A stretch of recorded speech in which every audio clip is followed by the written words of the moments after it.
we're learning tonight the name of the kayaker who drowned on the Kern River.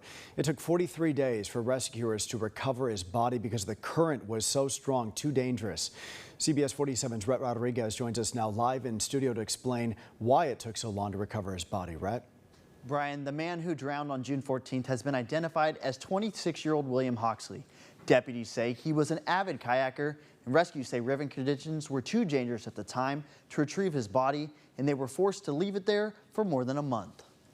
After 43 days, the body of kayaker William Hoxley is finally recovered. The river was just flowing too much water too fast. It was well over 5,000 cubic feet per second at that time, and it just wasn't safe to send rescuers in the river. Deputies say Hoxley was kayaking with 4 friends when the river's rushing water flipped over his kayak with him still strapped in. His body was pinned against a tree where it stayed for over a month until water levels dropped enough to allow Tulare County's Swiftwater Rescue Team to retrieve him.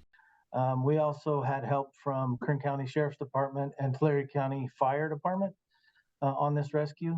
They used a Tech Highline and a Swiftwater rescue boat to make this recovery.